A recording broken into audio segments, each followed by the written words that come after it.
ప్రభు యొక్క సంస్కారంలో కొనసాగుతూ ఉన్నప్పుడు ప్రభువు తప్పిస్తారు, పరమానందాన్ని అనుభవిస్తారు. ఆయనకు రెస్ట్ టైం ఏమిటయ్యా అంటే సంఘంతో ఆయన గడుపుతున్న సమయమే. మనం బాగా అలసిపోతూ ఉన్నప్పుడు ఏదో మనకు కొంచెం రిలాక్స్ అవ్వటానికి ఏదో చూడటమో, ఏదో చదవటమో, వినటమో చేస్తూ ఉంటాం, ఆడటమో చేస్తాం. ప్రభువుకి నిజంగా అలాంటి ఆనందకరమైనటువంటి సమయం సంఘంతో గడపటమే, విశ్వాసితో గడపటమే. ఎందుకు ఆయనకు ఆనందం ఇస్తోందంటే సంఘము, విశ్వాసి ఆయన యొక్క మనస్సును నెరవేరుస్తోంది కనుక, ఆయన యొక్క ఇష్టాన్ని కొనసాగిస్తోంది కనుక. అవును, కానీ చాలాసార్లు సంఘం ఆ యొక్క ప్రభు వారి ఉద్దేశాన్ని నెరవేర్చే విషయంలో తత్తరపడుతూ ఉంది. ఎంత ఉన్నత స్థితిలో ఉన్నామని అనుకుంటున్నప్పటికీ కూడా ఒక్కొక్కసారి ప్రభు యొక్క ముఖ్య ఉద్దేశం విషయంలో మనము ఆయనను సంతోషపెట్టలేనటువంటి వారం అవుతూ ఉంటుంటాము. దైవ గ్రంథంలో దావీదు భక్తుడిని మనం చూస్తాం. ఆయన ప్రభుకి ఎంతో ఇష్టడు. ఆయన కూడా కొన్ని సందర్భాలలో ప్రభు యొక్క మనస్సును బాధకు లోను చేశారు. ప్రభువుని ఆయన సంతోషపరచవలసిన విధానములో సంతోషపరచలేకపోయారు. మనలో ఎవరము కూడా ఆయన కంటే గొప్పవారని కాదు, కానీ ఆయన యొక్క జీవితం మనందరికీ ఒక పాఠాన్ని నేర్పుతోంది. అవును ప్రియమైన వర్లరా, ఆయన ఒక బలమైన సూర్యుడు. దేవుణ్ణి సంతోషపెట్టే విషయంలో బలమైన సూర్యుడుగా ఉన్నాడు. దేవుని యొక్క కార్యాన్ని ముందుకు తీసుకువెళ్ళటానికి 3 రకాలైనటువంటి శరీరాలు అవసరం. ఆ శరీరాలు బలంగా ఉండటం అవసరం. మొదటిది మన వ్యక్తిగత శరీరం. మనం ఆరోగ్యంగా ఉంటేనే కార్యోన్ముఖులం కాగలుగుతాం, కార్య సాధకులం కాగలుగుతాం.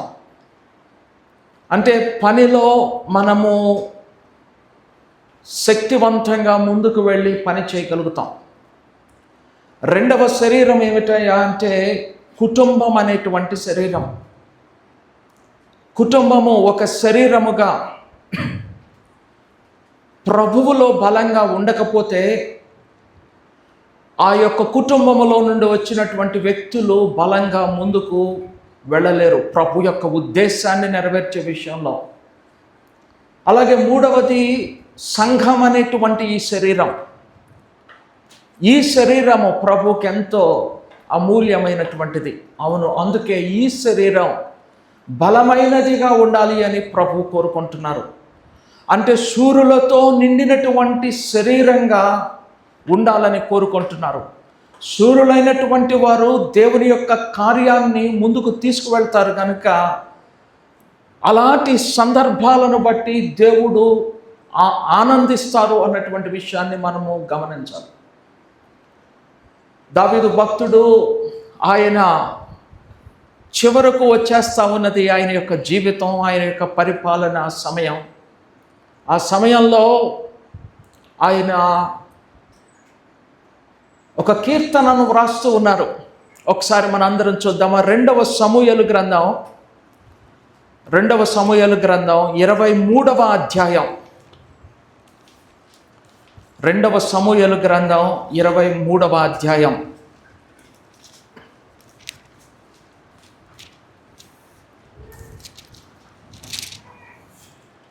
ఇక్కడ మనము గమనిస్తూ ఉన్నట్లయితే దావీదు భక్తుడు ఆయన ఆత్మవశుడై ఈ యొక్క మాటలను వ్రాస్తూ ఉన్నాడు. ఈ రోజుల్లో చాలామంది పాటలు వ్రాస్తూ ఉంటారు.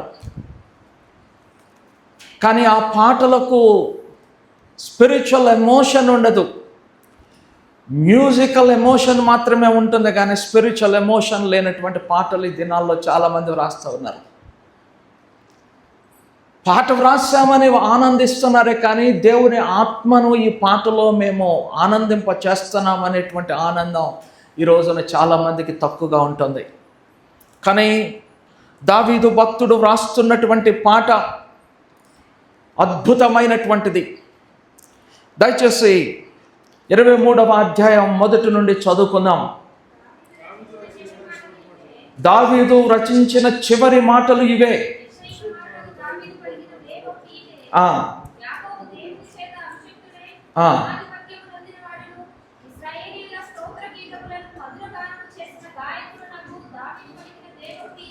స్నేహితులారా, ఈ మొదటి వచనం ఆయన వ్రాసినట్లుగా మనకు అనిపించటం లేదు.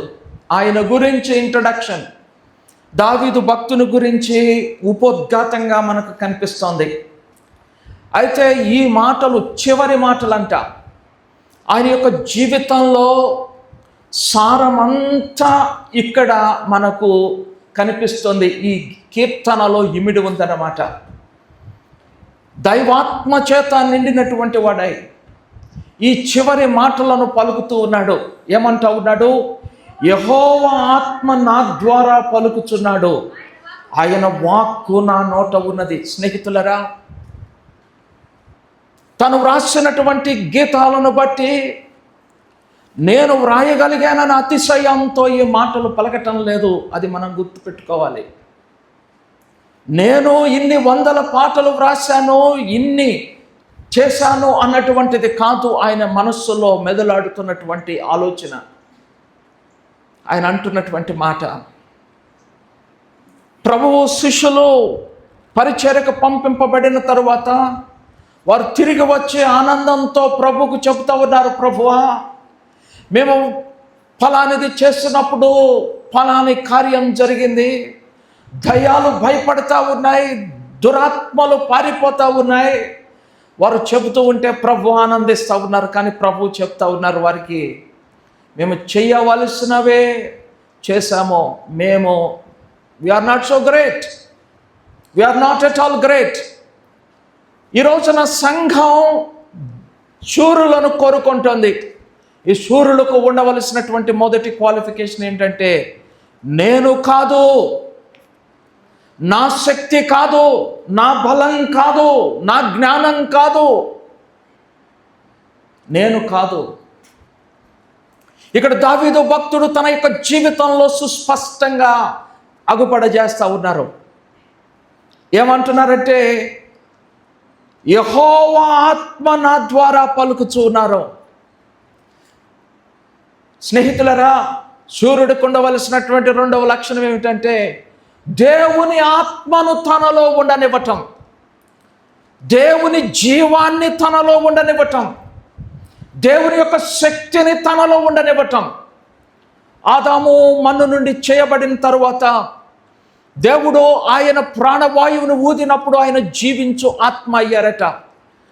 నాకు అనిపిస్తోంది, అలా జీవించు ఆత్మ అయిన తర్వాత, జీవించేటువంటి జీవి అయిన తర్వాత ఆయన చేసిన మొదటి పని ఏమిటయ్యా అంటే మాట మాట్లాడటం. కానీ ఆ యొక్క ఆత్మ తన యొక్క ప్రతి కణములోనికి వెళ్ళింది. ఆ మంటి నుండి తీయబడినటువంటి ఆ ముద్దలో ఉన్న ప్రతి కణంలోనికి దేవుని యొక్క జీవం వెళ్ళింది. ఆదాము హవ్వలు పతనానికి మునుపు వారు పరిపూర్ణమైన దైవ స్వభావములో ఉన్నారు. వారు దేవుని యొక్క స్వరూపములో ఉన్నారు. దేవుని యొక్క గుణలక్షణాలని కలిగినటువంటి వారుగా ఉన్నారు. దేవుని చూసినప్పుడు, ఆదామును చూసినప్పుడు పెద్ద తేడా కనిపించి ఉండదు. దేవుని మాదిరిగా ఆదాము చేయబడ్డాడు. అవును, ఎందుకు అలా అయ్యాడంటే, అదిగో దేవుని ఆత్మ ఆదాములోనికి వెళ్ళినప్పుడు తన శరీరములో ఉన్న ప్రతి కణం దేవుని చేత జీవములోనికి వచ్చింది. ఆ కణాల్లో ఆదాము యొక్క శక్తి లేదు, ఆ కణాలలో దేవుని యొక్క శక్తి ఉంది. ఆ కణాల్లో ఆదాము యొక్క స్వభావం లేదు, మంటి స్వభావం లేదు, కానీ దేవుని స్వభావం ఉంది. స్నేహితులారా, మరలా ప్రభు సెలవైతే మంటి దగ్గరికి వద్దాము. కానీ ఆ ఆదాము దేవుని ఆత్మ చేత అలాగూ పరిపూర్ణంగా దైవ స్వరూపంలోనికి మార్చబడ్డాడు. దావీదు భక్తుడు అంటున్నారు, నా శక్తితో కాదు నేను జీవించింది, నా శక్తితో కాదు నేను పాడింది, నా శక్తితో కాదు నేను వ్రాసింది, దేవుని యొక్క ఆత్మ నా ప్రతి కణాన్ని స్వాధీనం చేసుకుంది. స్నేహితులరా, ఒకసారి ఆలోచన చేద్దాం. మనం భక్తి చేస్తున్నాం అనుకుంటున్నాం, దేవునికి ప్రీతికరంగా ఉన్నాం అనుకుంటున్నాం, but there are areas where we don't yield to the will of God. There are areas where we don't submit to the will of God. దేవుని యొక్క చిత్తానికి, దేవుని యొక్క ఉద్దేశానికి, దేవుని యొక్క నడిపింపుకు లోపర్చనటువంటి సందర్భాలు అనేకము ఉన్నాయి. దావీదు అలాంటి సందర్భాలు తన జీవితంలోనికి తొణికిసలాడినప్పుడే తాను తత్తరపడవలసి వచ్చింది, దేవుని యొక్క కోపానికి లోనవ్వవలసి వచ్చింది. కానీ శూరులో తమ్మును తాము అలా దేవునికి సమర్పించుకున్న వారై ఉంటారు. దేవుని ఆత్మ వారిలో ఉండటానికి తమ్మును తాము దేవుని దగ్గర సమర్పించుకుంటున్నారు. నా మాట గమనించండి. ప్రభు చెప్పారు, తన సిలువను ఎత్తుకొని, ఎవరి సిలువని? నా సిలువను నేను ఎత్తుకోవాలి యేసుని వెంబడించడానికి. అది ఒకరోజు ఎత్తుకుంటాం కాదట, దినదినము, ప్రతి దినము సిలువను ఎత్తుకొని ఆయన వైపుకు ముందుకు సాగాలంటే ఏమిటండి? నిజంగా సిలువ మీద యేసయ్య కొట్టబడినప్పుడు ఆయన పూర్ణంగా సిలువకు కొట్టబడ్డారు. గమనించండి, మానవుడు 6వ దినాన్న చేయబడ్డాడు. యేసయ్య 6 గంటలు సిలువ మీద వేలాడారు. ఇంకో విషయం చెప్తాను, జాగ్రత్తగా వినండి. ఉదయకాలపు అర్పణ అరౌండ్ 9 o'clock చేస్తారు. సాయంకాలపు అర్పణ ఎప్పుడు తెలుసా? అరౌండ్ 3 o'clock చేస్తారు. అంటే మన టైమింగ్స్లో దాన్ని మనం చెప్పుకుంటే, యేసయ్య ఆ మార్నింగ్ సాక్రిఫైస్ దగ్గర నుండి ఈవినింగ్ సాక్రిఫైస్ వరకు సిలువ మీద వేలాడారు. ఈ ఈవినింగ్ సాక్రిఫైస్ సమయంలో దేవుడు గొప్ప కార్యాలు చేశారు. పేతురు, యోహానులు శృంగారం అనేటువంటి అక్కడ ఆ ఏరియాకి వస్తున్నారు, దేవాలయానికి వస్తున్నారు. That was evening prayer time, సాయంకాలపు ప్రార్థనా సమయము, అరౌండ్ 3 o'clock. వారు వస్తూ ఉన్నప్పుడు అక్కడ అవిటివాడు పడి ఉన్నాడు. అనేక సంవత్సరాలుగా అతడు అవిటివాడుగా ఉన్నాడు, హోప్లెస్ కండిషన్లో ఉన్నాడు. కానీ పేతురు, యోహానులు వచ్చి వారు నజరేయుడైన యేసు నామములో లేచి నడవమన్నప్పుడు లేచి నడిచాడు. 6 గంటలు ఉదయకాలపు అర్పణ నుండి సాయంకాలపు అర్పణ వరకు సిలువ మీద వేలాడినటువంటి యేసు యొక్క అర్పణను వారు అనుభవించి అంత సంపూర్ణముగా వారి జీవితాలలో కూడా తమ యొక్క ఆధిపత్యమునకు తాము చోటివ్వకుండా దేవుని యొక్క ఆత్మ ఆధిపత్యమునకు వారు చోటిచ్చారు కనుక.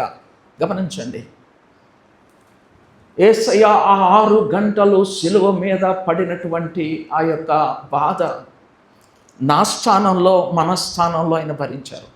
అది ఇంకొకటి కూడా మనకేం చెప్తుందంటే, మనము కూడా ఆ ఉదయకాలపు అర్పణ నుండి సాయంకాలపు అర్పణ వరకు, అంటే అంత ఫుల్నెస్ తోటి దేవునికి మనము కూడా అప్పగించుకొని, not I but Christ through me. దావీదు భక్తుడు అదే చెప్తా ఉన్నారు, నేను కాదు ప్రభువా, నా ఆత్మ కాదు. ఎంత అద్భుతమైనటువంటి మాట స్నేహితులరా. సూర్యులు వారు అలాంటి వారిగా మనందరము తయారవ్వాలని ప్రభు కోరుకుంటున్నారు. అలాంటి సూర్యుడు అయ్యారు కనుక దేవుని యొక్క ఆత్మ ఆయన ద్వారా ఏం చేస్తున్నారంటండి? పలుకుచూ ఉన్నారట. అంటే తన యొక్క అణువు, తన యొక్క హృదయము తాను సిలువ వేయబడిన వారై క్రీస్తునే అంటే క్రీస్తుకే చోటిచ్చినటువంటి వారుగా దావీదు భక్తుడు ఉన్నారు కనుక, now the spirit of God dwells in him. అది ఎలాగంటే ఆదాములో దేవుని ఆత్మ ఎలాగైతే సంపూర్ణముగా ఉన్నారో, ఇదిగో సూర్యుడైన దావీదులో కూడా అలాగైన ఆత్మ సంపూర్ణత కలిగి ఉన్నారు. ఆ యొక్క ఆత్మ ఆ ఆవేశములో ఆయన పలుకుతూ ఉన్నారు. ప్రియమైనటువంటి వాళ్ళరా, గమనించండి, అలాంటి వారిగా మనం మారితే ఎంత బాగుంటుంది. చూడండి ఇక్కడ ఏం చేశారో, అలా మారి ఆయన ఏం చేశారో, ఆయన వాక్కు నా నోట ఉన్నది. ఆత్మ ఆధీనంలో ఆయన ప్రతి కణం వెళ్ళింది. ఆ తరువాత వాక్కు ఆయన నోటి నుండి వస్తుంది. ఏం పలుకుతుందండి వాక్కు? గొల్యాతును చంపిన సందర్భాన్ని ఇక్కడ వచించలేదు. సౌలుని గెలిచినటువంటి విషయాన్ని రచించలేదు. ఏం మాట్లాడుతున్నారండి? ఏమంటున్నారు చూసారా? ఆయన ఏం మాట్లాడుతున్నారు చూసారా? ఆత్మచేత సంపూర్ణ ఆధీనములోనికి, పరిశుద్ధాత్మ ఆధీనములోనికి వెళ్ళినటువంటి ఆయన ఏం మాట్లాడుతున్నారు చూశారు? ఎవరి గురించి మాట్లాడుతున్నారు? ఒకరు పుడతారు. తెలుగులో చక్కగా తర్జుమా చేయబడింది మాట. ఇంగ్లీష్లో కేజేబీలో ఆ యొక్క అర్థం వెంటనే మనకి గ్రహింపవటం లేదు, కానీ తెలుగులో చక్కగా ఉంది. చదవండి వచనాన్ని. మనుష్యులను ఏలు ఒకడు పుడతారు, అతడు నీతిమంతుడై దేవుని యందు భయభక్తులు గలవాడై ఏలుతాడు. గమనించాలి, యేసయ్యను గూర్చినటువంటి ప్రవచనం వస్తుంది. ఇక్కడ మనం అర్థం చేసుకోవాల్సిన విషయం ఏంటంటే, యేసయ్యనే చూపిస్తున్నారు దావీదు భక్తుడు. అక్కడ మనం ఇందాక అనుకున్నాము, పేతురు యోహానులు వస్తూ అవిటి వాడిని చూసినప్పుడు వారు తమను చూపించుకోలేదు. వారు అన్నారు, మా దగ్గర వెండి లేదు, బంగారం లేదు, we are totally nothing, we don't have anything of this world. ఈ లోకానికి సంబంధించింది ఏది మేము కలిగి ఉండలేదు. మేము కలిగి ఉన్నది యేసయ్యనే. మా కణాల్లో, మా అంతరాలలో, మా మాటల్లో, మా సమర్పణలో, మా అర్పణలలో, మా పాటల్లో, మా యొక్క నడవడికలో, మా బ్రతుకులో యేసునే కలిగి ఉన్నాం. ఆ యేసునే మేము మీకు చూపిస్తాం. ఇక్కడ కూడా దావీదు అంటున్నారు, యేసుని చూపిస్తున్నారు. సూర్యులు యేసుని చూపిస్తారు. ఈనాటి సంఘం అలాంటి శూరులతో నిండాలని ప్రభువు కోరుకుంటూ ఉన్నారు. అలాంటి శూరులను బట్టి ఆయన ఆనందిస్తూ ఉన్నారు. ఆ రాజు ఎలాంటి వారు? చదవండి. ఆ పుట్టబోయేటువంటి ఆయన నీతిమంతుడు, దేవుని ఎడల భయభక్తులు కలిగి ఏలుతాడు. ఆయన పరిపాలన చేస్తాడు. He puts everything in order. Everything in order. గమనించాలి. అంటే సంఘం ఎప్పుడైతే శూరులతో నిండుతుందో, ఇది అన్న ఈ మాటలు వింటున్న ప్రతి ఒక్కరూ మనము శూరులుగా మారినట్లయితే we bring order into this nation. ఈ యొక్క దేశంలోనికి మనము క్రమాన్ని తీసుకొని వస్తాం. గమనించండి, యేసయ్య పలికినప్పుడు ఏమైందో తెలుసా? నిరాకారముగా శూన్యముగా ఉన్నటువంటి ఈ యొక్క భూతలం అది క్రమములోనికి వచ్చింది.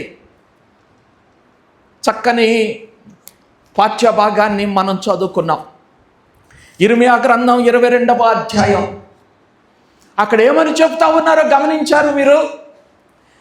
ఆ గుమ్మములలో నిలవబడి లేదా ప్రాంతములలో నిలవబడి, Thus saith the Lord, go down to the house of king of Judah and speak there this word. యూదా రాజు దగ్గరకు వెళ్ళి, తన ఇంటికి వెళ్ళి, తన గవిని దగ్గర ఉండి, తన చెవులకు వినపడేలాగా నువ్వు చెప్పు. ఆ యూదా, ఈ సంఘం, ఈ యొక్క సమాజం, ఆ యొక్క రాజరికపు వ్యవస్థలో పాలు పంచుకున్న విశ్వాస సమాజం వెళ్ళి చెప్పు. ఏమని చెప్పాలి నాయనా? న్యాయం జరిగించాలని. 3వ వచనం 22వ అధ్యాయం ఇర్మియా గ్రంథం. Thus saith the Lord, execute ye judgment and righteousness and deliver the spoil out of the hand of the oppressor. న్యాయాన్ని జరిగించండి. యేసయ్య ఆ న్యాయాన్ని జరిగించేటువంటి వారుగా ఉన్నారు. అంటే అల్టిమేట్గా మనల్ని మనము కాదు, కానీ క్రీస్తు యొక్క స్వభావాన్ని, క్రీస్తు యొక్క ఉద్దేశాన్ని మనము కొనసాగించేటువంటి వారిగా మనము రూపాంతరము చెందాలి. ఆలోచించండి, సూర్యుడు అందుకే దావీదు. ఇక్కడ క్రమమును తీసుకొస్తుంది న్యాయం. 22వ అధ్యాయంలోనండి ఇంకా మనము ముందుకు వెళితే ఆయన మాట వినకపోతే ఏమవుతుందో ఇక్కడ చూడండి. ఒకసారి 20వ వచనం ఒకసారి చదవండి. 22వ అధ్యాయం ఇర్మియా గ్రంథం. ఏమండి? ఆ ఆ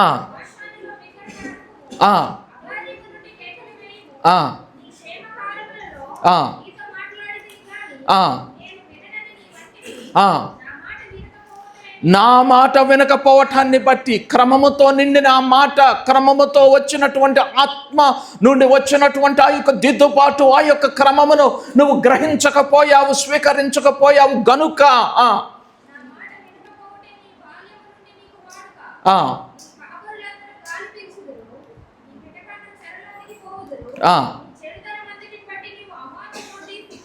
జాగ్రత్తగా గమనించిన క్రింద వచనాలు కూడా మీరు చూసినట్లయితే అర్థమవుతుంది. ప్రాస్పరిటీ నుండి లేదా సమృద్ధి నుండి, క్రమము నుండి అక్రమములోనికి వచ్చేస్తున్నారు. ఈ రోజున సంఘానికి దేవుడు కావాలని కోరుకుంటున్నది శూరులు. ఆ శూరులు ఎప్పుడైతే దేవుని యొక్క ఆధిపత్యంలోనికి వెళ్తారో, దేవుని యొక్క ఆత్మచేత నడిపింపబడటానికి, దేవుని ఆత్మచేత జీవించటానికి ఇష్టపడతారో, వారి ద్వారా దేశానికి క్రమం వస్తుంది. ఒక దేశం పాడవటానికి కారణం ఎవరో తెలుసా? ఆ దేశాన్ని పరిపాలిస్తున్న నాయకులు కాదు, ఆ దేశంలో ఉన్న క్రైస్తవ సమాజం యొక్క తప్పిదమే. ఈ మాటను మనం గమనించాలి. మనము నిజంగా ఈ దేశాన్ని ప్రేమిస్తూ ఉంటే, నిజంగా మనం ఈ దేశానికి పౌరులమే అయితే, నా దేశాన్ని నేను ప్రేమిస్తున్నాను అని చెబితే, పరమదేవుని యొక్క ఆత్మ మనలో వసించటానికి ఆయనకు అప్పగించుకోవాల్సిన వారంగా ఉన్నాం. ఆ మాట ఆర్డర్ని తీసుకొస్తుంది. ఎప్పుడైతే ఇక్కడ ఆర్డర్ తప్పిందో, సృష్టికి ముందు ఎలా నిరాకారముగా శూన్యముగా ఉందో ఆ పరిస్థితినే మరలా తిరిగి దేవుడు తీసుకొస్తున్నారు. ఈ ఒక్కచోటే కాదండి, దైవ గ్రంథాన్ని మీరు తరచి చూడండి. సృష్టి ఆయన సృష్టించారు, క్రమాన్ని తీసుకొచ్చారు. ఆయన మాట వినకపోతే అసృష్టి చేస్తారు, లేకపోతే సృష్టిని చెదరిపోయేలా చేస్తారు. He brings darkness, he deserts lands. ఫలభరితంగా లేకుండా చీకటితో నిండినవిగా, ఇంకా ఆ పశువులకు మాత్రమే మేత భూములు ఉండేలా గబ్బిలాలు ఉండేటువంటి చోట్లలా మారిపోతాయట. కారణం ఏమిటో తెలుసా? సంఘములో సూర్యుడు లేకపోతే. మనం చాలా ఆనందిస్తున్నాం, మనం భక్తి చేస్తున్నామని, కానీ మన అంతరాలలో దేవునికి నిజంగా మనము అప్పగించుకోకపోతుంటే దేవుడు మన యందు సంతోషించటం లేదో. అంతేకాదు స్నేహితులరా, మనము కూడా ఉన్నటువంటి క్రమమును అక్రమములోనికి తీసుకువస్తున్నటువంటి వ్యక్తులంగా ఉన్నాము. దావీదు భక్తుడు సెలవిస్తున్నాడు, ఆయన ఆత్మచేత నేను మాట్లాడగలిగాను, ఆయన ఆత్మాధీనంలో నేను వచించగలిగాను ఆయన వచనములను. అవును, ఆయన ఎలాంటి వారు? న్యాయమును అనుసరించాం. మరలా ఒకసారి వెనుకకు వెళదాం. 2వ సమూయేలు ఆ అధ్యాయంలో మనం చూద్దాం, దయచేసి చూడండి. ఆయన ఎలాంటి వారట? The God of my rock, in him will I trust, he is my shield.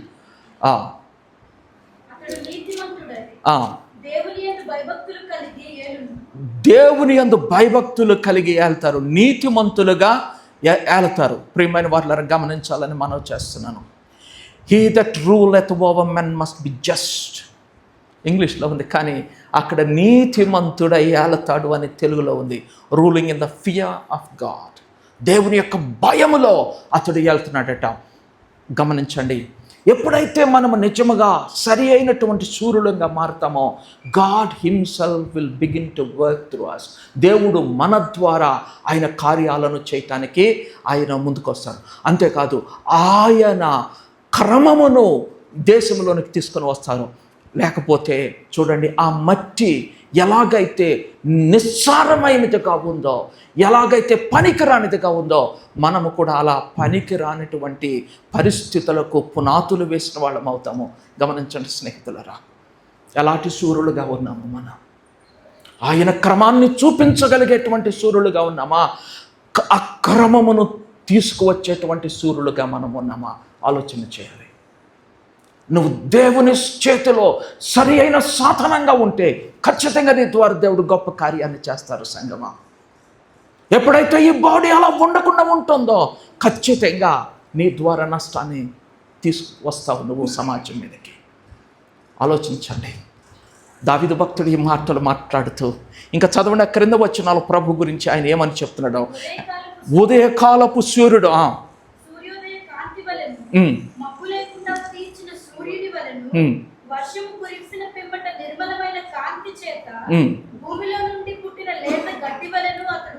స్నేహితులారా గమనించాలి, ఈ భావనని మీరు అర్థం చేసుకోండి. సూర్యోదయము ఎంత ప్లజెంట్గా ఉంటుంది. జీవు రాశంతా కూడా ఆనందిస్తుంది ఆ అరుణోదయాన్ని చూడటానికి.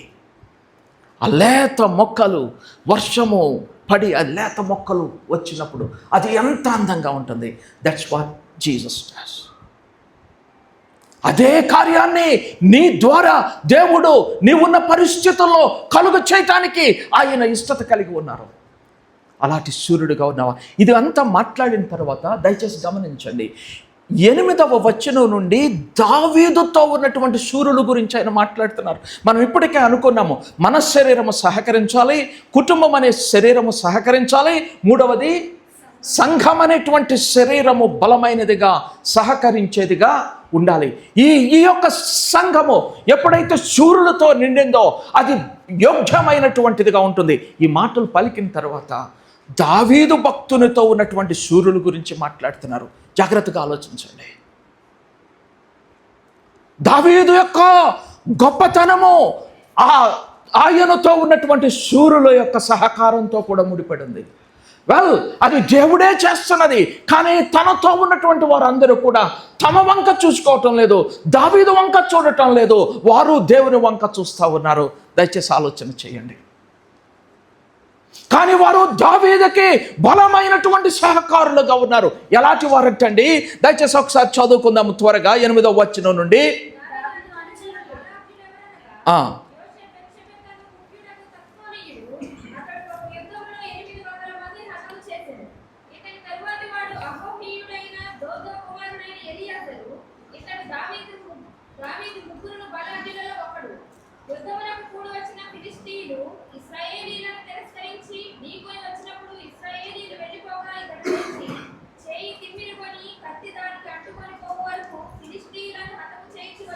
మొదటిది నోట్ చేశారా? 800 మందిని హతం చేశాడు. రెండో మాట ఇక్కడ మనం గమనిస్తూ ఉన్నాం, కత్తి దూస్తూ ఉన్నాడట. కత్తి అంటే అట పట్టుకొని చెయ్యి తిమ్మిరెక్కేసి ఇక ఆ కత్తిని ఇట్లా పట్టుకున్నటువంటి కత్తికి ఇట్లా చెయ్యి తీయటానికి కుదరట్లేదంట, తిమ్మిరెక్కిపోయిందంట, అలా స్ట్రక్ అయిపోయింది చెయ్యి. అంతలా యుద్ధంలో ఆ యుద్ధ భూమిలో ముందుకు సాగిపోతూ ఉన్నాడట. అంటే ఎంత కమిటెడ్గా చేశాడో చూడండి. అక్కడ ఎంత బలవంతుడిగా 800ని చంపగలిగాడో, ఇక్కడ ఎంత కమిటెడ్గా ముందుకు వెళ్తున్నాడు. చదవండి ఇంకా.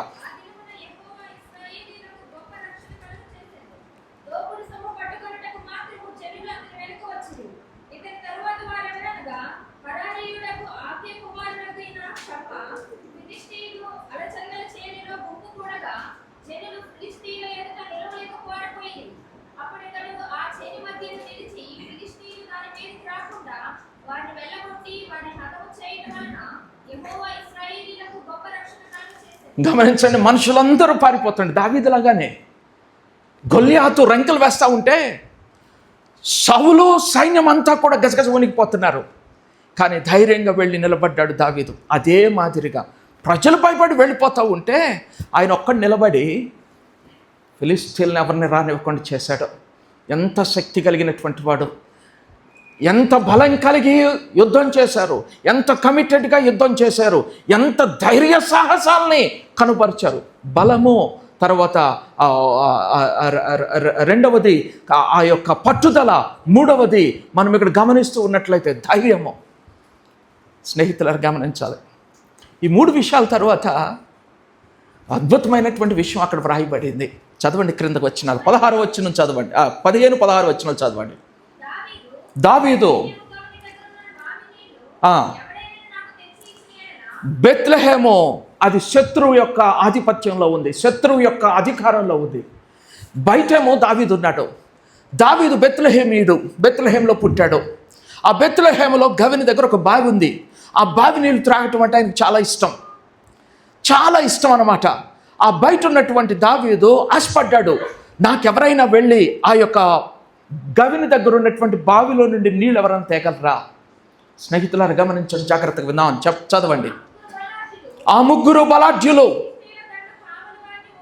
ఫిలిష్తీయుల దండు కావలి వారిని ఓడించి దారి చేసుకొని పోయి బెత్లెహేము గవిని దగ్గర ఉన్న బావి నీళ్లు చేది దావీదు దగ్గరికి తీసుకొని వచ్చారు. ఎంత గొప్ప విషయం ఆలోచించండి. ప్రభు యొక్క ఉద్దేశాన్ని నెరవేర్చవలసినటువంటి వారము అని మనల్ని పురికొల్పుతూ ఇక్కడ ఈ యొక్క శూరులు దావీదు యొక్క మనస్సును ఎలా నెరవేరుస్తున్నారో మనం గమనిస్తూ ఉన్నాం. ఆ నీళ్లు వారి చాలా త్యాగంతో వారు తీసుకొని వచ్చారు. తీసుకొచ్చిన తర్వాత ఏమైందండి? ఎవరికండి? దావీదుకి. ఇవన్నీ ఊరికే మన కోసం వ్రాయబడలా, వారి యొక్క శూరత్వం ఏమిటో చూపించటానికి, అలాంటి శూరుల్లా మనము తయారవ్వాలనేటువంటి ఉద్దేశంతో మనల్ని పురికొల్పటానికి పరిశుద్ధాత్మ దేవుడు వ్రాయిస్తున్న మాటలు ఇవి. స్నేహితులారు గమనించాలి. దావీదు నీటిని పట్టుకున్నాడు. తన ఆశ తీరిన మాట వాస్తవమే. ఏంటి? గవిని దగ్గర ఉన్నటువంటి నీళ్లు నాకెవడు తెచ్చిస్తాడనుకున్నాడో తేబడ్డాయి. ఆ నీళ్లు పట్టుకున్నాడు, నీళ్లను చూస్తున్నాడు. నేను అనుకుంటున్నాను, ఆ నీళ్లను చూస్తూ ఉన్నప్పుడు యేసయ్యను చూస్తూ ఉన్నాడు దావీదు భక్తుడు. ఇంతకు మునుపు మనము గమనించాము, ఆత్మచేత నింపబడిన వాడే యేసుని చూశాడు. యేసయ్య క్రమమును తీసుకొచ్చే విధానమును చూశాడు. That was the reason why he was a mighty man. ఇప్పుడు మరలా నీళ్లను పట్టుకున్నాడు, ఆ నీళ్లను చూస్తున్నాడు. మీరేమనుకుంటున్నారో నాకు తెలీదు. దావీదు అనుకుని ఉంటాడు, ఈ నీళ్లు ఎలా అయితే పల్లము నెరిగి ప్రవహిస్తాయో, ఈ నీరు ఎలా అయితే దేవుని యొక్క మాటకు సాదృశ్యముగా ఉన్నదో, దేవుని మాటకు నా జీవితము అలా విధేయత కలిగి ఉందా అని ప్రశ్నించుకొని ఉంటాడని నేను అనుకుంటున్నాను. ఆ నీళ్ళట పట్టుకున్నాడు, ఆలోచనలో పడిపోయాడు. ఆ నీళ్లు పట్టుకొని ఏమంటున్నాడు చూడండి, ప్రాణమునకు తెగించిపోయి.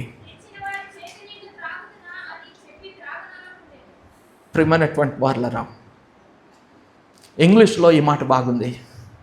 And he said, be it far from me O Lord that I should do this.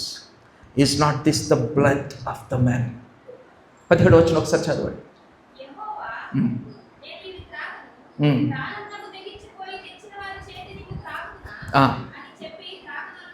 గమనించారా వ్యత్యాసం? చేతి నీళ్లు త్రాగుదని అన్నారు, కానీ ఇక్కడ ఇంగ్లీష్లో చక్కగా ఉంది, the blood of the man. వారి యొక్క రక్తం ఇది. ఆ నీళ్లు పట్టుకున్నప్పుడు యేసయ్య యొక్క దర్శనము తనకు కలుగుతూ ఉంది. నాయనా, నీ రక్తము నా కోసం నీళ్ళలా తారపోస్తాం.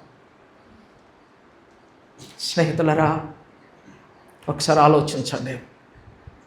అట్ ఎవ్రీ మూమెంట్ ఆత్మావేశముతో ఆ శూరుడుగా అవటానికి,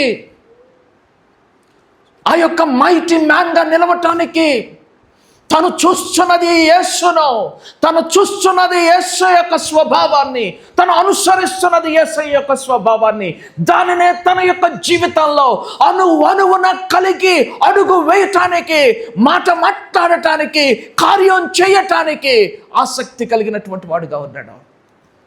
I see the blood of కనపడుతున్నాయి. అక్కడ దమనంటలో ఆ ముగ్గురు శూరులు కనపడుతున్నారేమో, కానీ త్రిత్వైక్య దైవము యొక్క కార్యము ఆయనకి కనిపిస్తుంది. తండ్రి, కుమార, పరిశుద్ధాత్మ త్రియేక దైవం. ఆయన యొక్క మూర్తి మొత్తం యేసుక్రీస్తు ప్రభువు. ఆయన express image of the father. తండ్రి యొక్క ఆ యొక్క రూపమే యేసుక్రీస్తు ప్రభు. ఆయన రక్తం వలికించబడుతుంది అర్థమవుతుంది. తన యొక్క జీవితాన్ని ఆ రక్తం వలికించిన ప్రభువుకు అర్పిస్తూ ఉన్నాడు. అన్నాడు, ఈ నీళ్లు నేను త్రాగను, ఈ నీళ్లతో నా యొక్క కోరికను నేను తీర్చుకోను, ఈ నీళ్లతో నన్ను నా దప్పికను తీర్చుకోలేను. ప్రభువా, ఈ నీళ్ళు నీకోసం నన్ను ధారపోసుకుంటున్నాను ప్రభువా. స్నేహితులరా, దావీదు అలాంటి జీవితాన్ని జీవించాడో, అలాంటి జీవితాన్ని జీవించినటువంటి శూరులు అక్కడ ఆయనకు వెన్నుతన్నుగా ఉన్నారు. ఆ శూరులు ఆ యొక్క దేవుని యొక్క రూపంలోనికి వారు ఉండి దేవుని రూపమును వారు కనపరచగలిగినటువంటి వారుగా ఉండటాన్ని బట్టి ఎలాంటి కార్యం జరిగిందో మనం అర్థం చేసుకుంటున్నాం. అట్టి వారిగా నువ్వు నేను మారితే దేవుడు ఎన్ని కార్యాలను ఈ గడ్డ మీద చేస్తారు. చీకటి తెరలను తెంచి జీవోదయమై ఆయన మరణాన్ని గెలిచి లేచిన ప్రభు ఏ మాదిరిగా ఆయన మరణాన్ని ఛేదించారు ఆలోచించండి. యేసయ్య సమాధిలో నుండి బయటకు వస్తుంటే ఆ సమాధిలో మరణం లేదు, ఆ సమాధిలో కుళ్ళు వాసన లేదు, ఆ సమాధిలో చీకటి లేదు. సమాధిలో మరణం ఉంటుంది, సమాధిలో కుళ్ళు ఉంటుంది, సమాధిలో చీకటి ఉంటుంది. But it was because of Jesus the risen one, the resurrected one. లేచినటువంటి దేవుడు, యేసుని కలిగినటువంటి మన జీవితాలు కూడా మరణం ఉన్న చోట మరణం అదృశ్యమవుతుంది, కుళ్ళు ఉన్న చోట కుళ్ళు అదృశ్యమవుతుంది, చీకటి ఉన్న చోట చీకటి అదృశ్యమవుతుంది. సూర్యుడా, నువ్వు అలా లేస్తావా? లెమ్ము తేజరిల్లెము, వెలుగు వచ్చి ఉన్నది. అలా నీళ్ళలా పోయబడటానికి, మనము క్రీస్తులో విలీనం అవటానికి మనము సమ్మతిస్తే సూర్యుడిగా ఎన్ని కార్యాలు చేయగలం. తలలు వంచి ప్రార్థన చేసుకుందామా? ప్రభు చేతిలో మన జీవితాన్ని పెట్టుకుందామా? ప్రార్థన చేసుకుందాం.